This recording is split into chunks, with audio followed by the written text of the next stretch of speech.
Hello friend, welcome to Johntech digital online platform. जैसा कि आप लोगों को पता है कि जॉनटेक टीम ने एक नया प्रोग्राम लॉन्च किया है जिसका नाम है BCTQ। तो जिसके अंतर्गत हम आज मशीन के कुछ क्वेश्चन लेकर आए हैं, जिसमें पहला क्वेश्चन है, इन ए थ्री फेज ट्रांसफार्मर। आपसे क्या बोला गया है कि एक 3 फेज ट्रांसफार्मर आपको दिया गया है, तो उसमें आपसे क्या पूछा गया है कि the turn ratio K is given by. तो सिंपली आप ध्यान रखना कि कभी भी आपका जो ट्रांसफर होता है एक स्टार से डेल्टा, या कभी भी आप ट्रांसफर करते हो वोल्टेज को, तो वो हमेशा किसकी फॉर्म में होगा? वोल्टेज, फेज वोल्टेज की फॉर्म में। मतलब कि आपका जो ट्रांसफॉर्म होगा वोल्टेज, वो किसकी फॉर्म में होगा? फेज वोल्टेज की फॉर्म में। तो यहां पर जो हम रेशो लेते हैं हमेशा, वो किस फॉर्म में लेते हैं? फेज वोल्टेज की रेशो में। तो जो के होता है आपका, वो कौन सा रेशो होता है आपका? Phase voltage. ठीक है, कभी भी आप लाइन वोल्टेज को ट्रांसफर नहीं करते हो, हमेशा आपका जो वोल्टेज ट्रांसफर होता है वो कौन सा होता है? Phase voltage. इसलिए जो आपका रेशो होगा वो भी आपका किस में होगा? फेज में। When the mechanical power developed by a DC motor is maximum। आपसे क्या पूछा गया है कि जो मैकेनिकल पावर है वो डेवलप जो है, मैकेनिकल पावर P मैकेनिकल जो है वो मैक्सिमम कब होगी? तो मोटर के लिए अगर हम बात करें, डीसी मोटर के लिए हम बात करें तो V इज इक्वल टू क्या होता है? E plus IA RA। अगर हम इसको मल्टीप्लाई कर दें किससे? IA से दोनों तरफ, तो IA into BA E into IA plus IA square into RA। ठीक है, यहां पे आपका ये क्या हो गया? आपका IA इंटू BA और plus EIA plus IA square RA। तो यहां से जो P इनपुट है, P input is equal to P output plus losses. अब आपसे क्या पूछा गया है? मैक्सिमम। तो फॉर मैक्सिमम P मैकेनिकल, तो हमें क्या करना पड़ेगा? dP mechanical divide by DIA is equal to 0। तो यहां से क्या हो जाएगा? dP mechanical divide by DIA is equal to क्या हो जाएगा आपका? IA स्क्वायर RA माइनस क्या है? IA into V। तो इसका हमें क्या करना है? डिफरेंशिएशन। क्या करना है इसका? हमें डिफरेंशिएशन करना है विथ रेस्पेक्ट टू IA। तो यहाँ से अगर हम इसका डिफरेंशिएशन करते हैं तो dP mechanical divide by DIA is equal to 2IA RA minus V is equal to क्या हो जाएगा? 0। तो यहाँ से क्या आ जाएगा? V is equal to 2IA RA।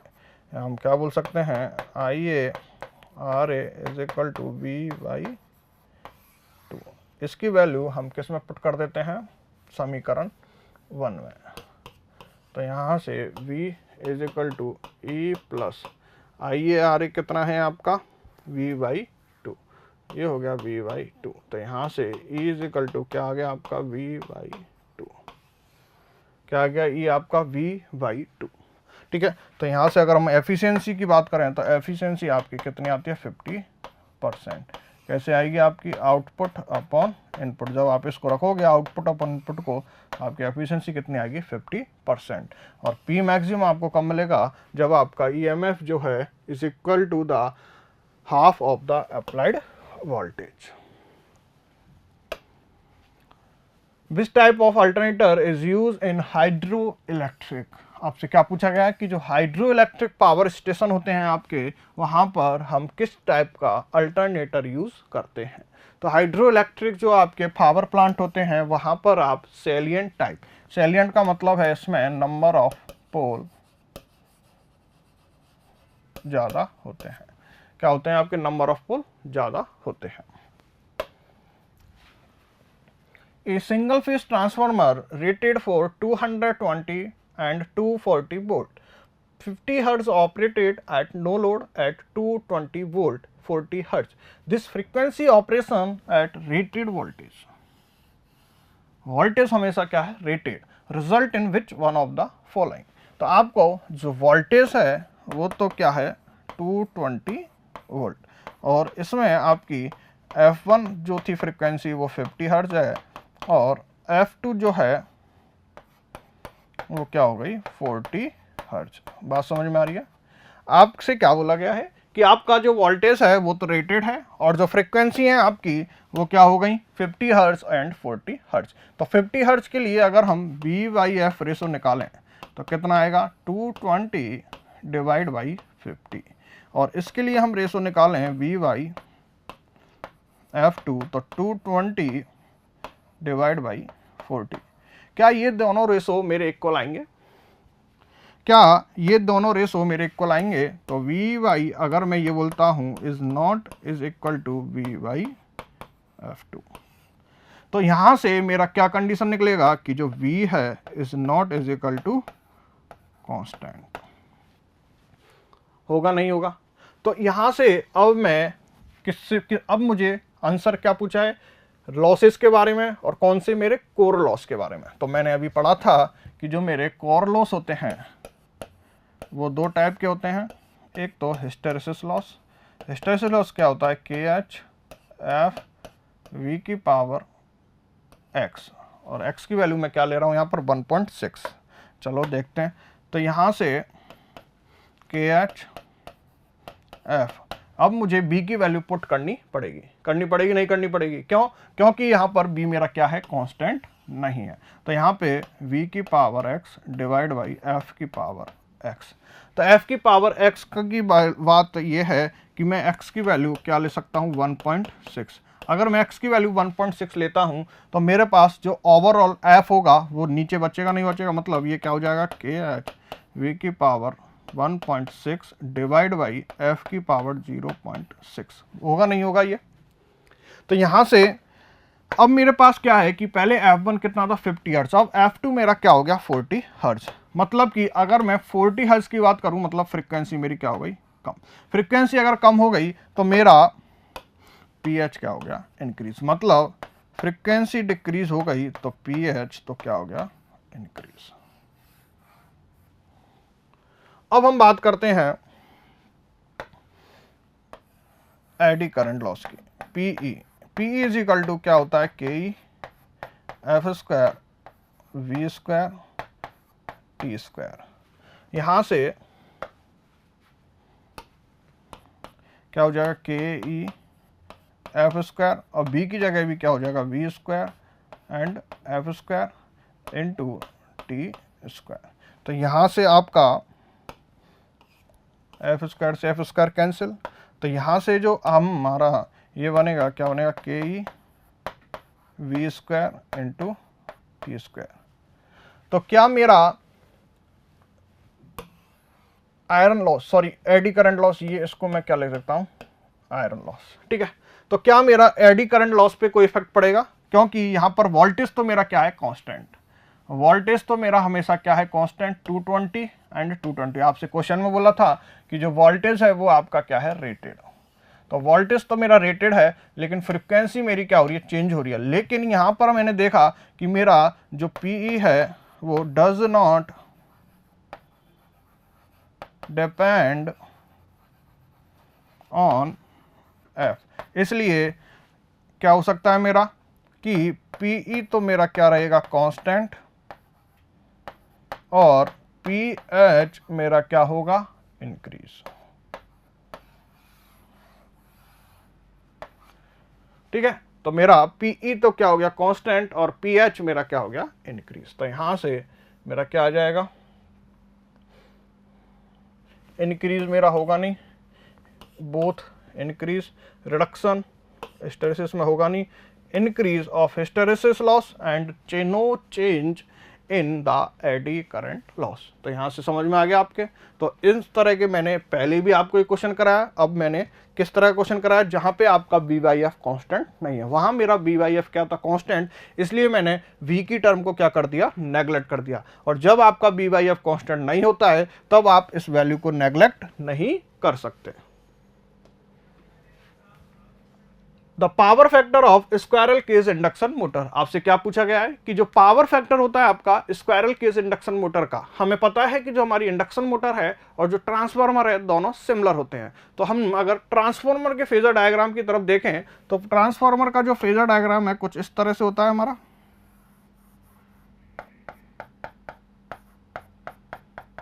और ये होता है हमारा वोल्टेज, और ये होता है हमारा फ्लक्स, और ये होता है हमारा आई एम, और ये होता है हमारा आई डब्ल्यू या आई ई,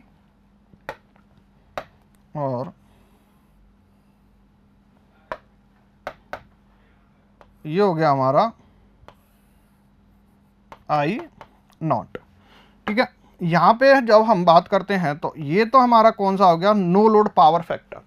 ठीक है, जब हमारी कोई भी हमने लोड नहीं लगाया, जैसे ही हम लोडेड करते हैं तो जैसे ही हमने लोडेड किया तो इसके अपोजिट मेरी क्या आएगी, एक KI2, और KI2 आने के कारण मेरा एक क्या आएगा, रिजल्टेंट, और ये होगा मेरा I1, होगा नहीं होगा।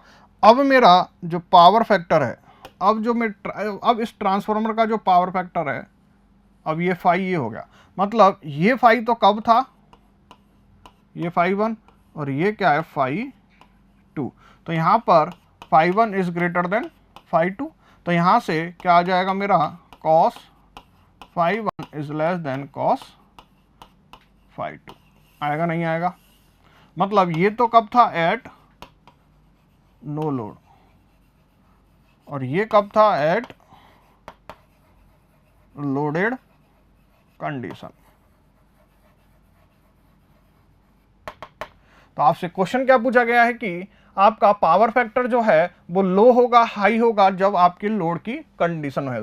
तो लाइट लोड की अगर हम बात करें तो ऑब्वियसली मेरा जो लोड है, पावर फैक्टर है वो लो होगा, और जैसे ही हम हाई लोड करेंगे तब हमारा लो नहीं होगा, हैवीली लोड पे नहीं होगा, और ये नहीं होगा, इसलिए हमारा आंसर क्या हो जाएगा, ए। मतलब लाइट लोड पे आपका हमेशा पावर फैक्टर क्या मिलेगा, आपको लो, और जैसे ही आप लोड को इंक्रीज करोगे तो आपका पावर फैक्टर क्या हो जाएगा, increase. In hand tool application which one of the following single phase motor is used, आपसे क्या पूछा गया है कि हैंड टूल जो एप्लीकेशन होती हैं वहां पर, हैंड टूल जो एप्लीकेशन होती हैं आपकी, वहां पर आपकी कौन सी सिंगल फेज मोटर का यूज किया जाता है। तो वहां पर जो हमारी सिंगल फेज मोटर होती हैं कौन सी, हैंड टूल में। ठीक है, तो हैंड टूल जो होते हैं आपके, वहां पर आपकी जो सिंगल फेज मोटर होती है वो कौन सी होती है, आपकी AC सीरीज मोटर। ठीक है, तो AC सीरीज जो मोटर है वो क्या होती है, आपकी हैंड टूल में। Consider the circuit shown in given figure for maximum power transfer to the load, आपसे क्या पूछा गया, मैक्सिमम पावर ट्रांसफर की थ्योरम पूछी गई है। The primary to secondary turn ratio, आपसे क्या पूछा गया है, primary to secondary turn ratio आपसे पूछा गया है। अब इस तरह के जो क्वेश्चन होते हैं इसमें आप क्या किया करो कि आप या तो इसको इक्विवेलेंट सर्किट डायग्राम बनाओ, जिसमें मैं इसको किधर, प्राइमरी साइड अगर मैं इसको ट्रांसफर करता हूं, तो प्राइमरी साइड जब मैं ट्रांसफर करता हूं तब मेरा जो इक्विवेलेंट डायग्राम होगा वो कुछ इस तरह से होगा, और ये लोड रेजिस्टेंस अब जो है वो क्या हो जाएगा, RL डैश, क्योंकि प्राइमरी साइड मैंने इसको क्या किया है, ट्रांसफर, और इस RL डैश की जो वैल्यू होगी वो क्या हो जाएगी, A स्क्वायर इंटू RL, और A क्या है यहाँ पर, turn ratio N1 upon N2, होंगे नहीं होंगे। तो यहाँ से आपसे क्या पूछा गया, मैक्सिमम पावर, और मैक्सिमम पावर थ्योरम क्या कहती है आपकी कि RL बराबर RTH।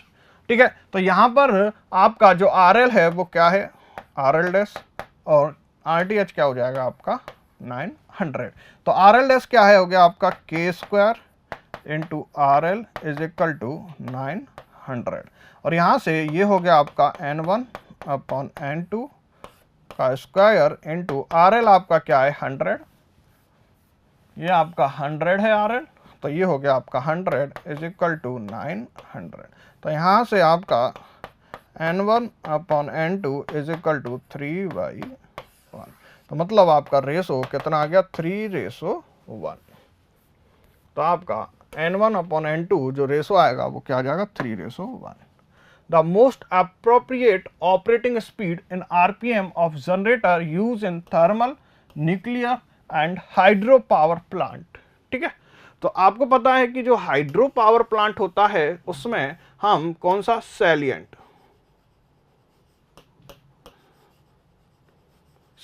पोल टाइप मोटर का यूज करते हैं। और सैलिएंट की अगर बात जहां पे आ गई, इसमें नंबर ऑफ जो पोल होते हैं वो क्या होते हैं, ज्यादा, और इसके कारण इसकी स्पीड क्या हो जाती है, कम। ठीक है, नंबर ऑफ पोल ज्यादा होते हैं तो स्पीड क्या हो जाएगी इसकी, कम। मतलब कि जो स्पीड होगी वो इसकी ये तो होगी नहीं, तो आपका आंसर क्या हो जाएगा, 3000, 3000 एंड 300। ठीक है, मतलब यहां पर हाइड्रो पावर प्लांट के लिए जो स्पीड है वो बहुत कम होती है, और आपके थर्मल और जो न्यूक्लियर है वहां पर आप क्या यूज करते हो, non salient type motor. Non salient type motor यहां पर जो हम यूज करते हैं वो कौन सी होती है, नॉन सैलिएंट, और यहां पर जो हम यूज करते हैं वो कौन सी होती है, सैलिएंट।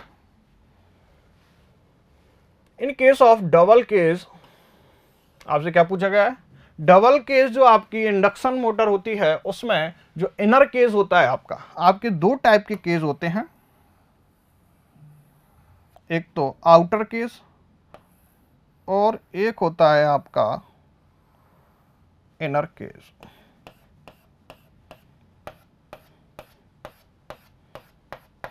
ठीक है, ये तो हो गया आपका क्या, आउटर केस।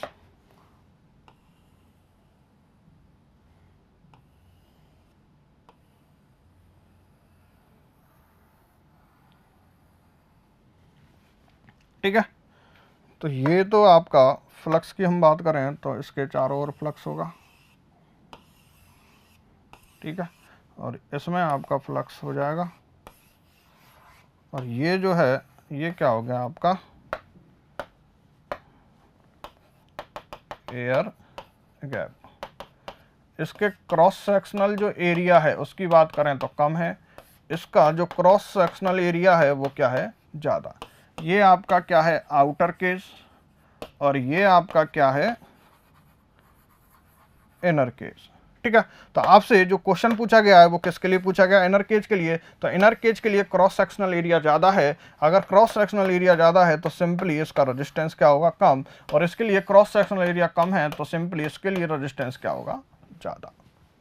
तो इससे तो हमें क्या मिलता है, टी मैक्सिमम, और इससे हमें क्या मिलता है, टी स्टार्टिंग। ठीक है, और जो लीकेज रिएक्टेंस होता है, लीकेज रिएक्टेंस वो क्या होता है, कम। जो लीकेज रिएक्टेंस मिलता है हमें एट टी मैक्सिमम कंडीशन पे, उसकी वैल्यू बहुत कम मिलती है, किसमें, डबल केस इंडक्शन मोटर में। इसलिए हमारा क्या हो जाएगा, high inductance and low resistance. ठीक है, in which single phase motor the rotor has no teeth और वाइंडिंग। ऐसी कौन सी मोटर है जिसके अंदर कोई भी वाइंडिंग और टीथ नहीं होती है, तो हमारी कौन सी होती है ऐसी, हिस्टेरेसिस मोटर। तो हिस्टेरेसिस जो मोटर होती हैं आपकी, ये आपकी क्या होती हैं, इनके अंदर ना तो टीथ होती है ना ही बाइंडिंग। और ये कौन सी मोटर है आपकी, सिंक्रोनस मोटर, और सिंक्रोनस में भी कौन सी है आपकी, सिंगल फेज। ठीक है, ये आपकी कौन सी मोटर हो गई, single phase synchronous motor. A single phase 10 kVA 2220 volt 50 Hz transformer is conduct from an auto transformer. What are value of V1 I2 respectively? आपसे V1 की वैल्यू और I2 की वैल्यू फाइंड करने को बोला है। तो आप इसकी पॉलिटी देख सकते हो। पॉलिटी अगर हम देखें तो ये और ये एक दूसरे के क्या है, अपोजिट। मतलब ये हो गया प्लस, ये हो गया माइनस, ये हो गया प्लस और ये हो गया माइनस। तो ये एक दूसरे के अपोजिट हैं, तो सिंपली मेरा जो वोल्टेज होगा वो क्या होगा, V1 माइनस V2। होगा नहीं होगा? तो V1 माइनस V2 अगर मेरा वोल्टेज हो गया तो वो कितना हो जाएगा? 2000 माइनस 200 तो कितना आ जाएगा मेरा? 1800 वोल्ट। तो यहाँ पे अगर मैं वोल्टेज की बात करूँ तो वोल्टेज मुझे किसमें मिला? एक में 1800। अब बात करते हैं हम, ये हो गया 50 एम्पियर और ये जो है करंट इसमें कितनी जा रही है? 5 एम्पियर। ठीक है, करंट इसमें कितनी है? 5 एम्पियर। तो इसमें कितनी हो जाएगी? 45 एम्पियर। इसमें जो करंट है वो कितनी है? 5 एम्पियर। ठीक है। The back EMF in the stator of a synchronous motor. आपसे क्या पूछा गया है कि जो वैक ईएमएफ है आपका सिंक्रोनस मोटर का, वो डिपेंड किस पे करता है? क्या फ्लक्स डेंसिटी पे करेगा या नंबर ऑफ पोल पे? नहीं। रोटर स्पीड पे? नहीं। आपका किस पे डिपेंड करता है? रोटर एक्साइटेशन पे। ठीक है, अभी हमने इसका डायग्राम देखा था, फेजर डायग्राम, तो वहां पे हमने देखा था कि जो एक्साइटेशन है उस पे हमारा डिपेंड करता है क्या? Back EMF. Hysteresis loss in a DC machine are proportional to. जो हिस्टेरेसिस लॉस होते हैं आपके डीसी मशीन में वो प्रोपोर्शनल होते हैं किसके? एन के। ए 220 volt DC generator is run at full speed without any excitation. मतलब ये क्या बोल रहा है आपसे कि एक आपका डीसी जनरेटर है जिसको हमने कोई भी एक्साइटेशन नहीं दिया है। ठीक है, अगर हमने एक्साइटेशन नहीं दिया है तो वो कैसे वर्क कर रहा है?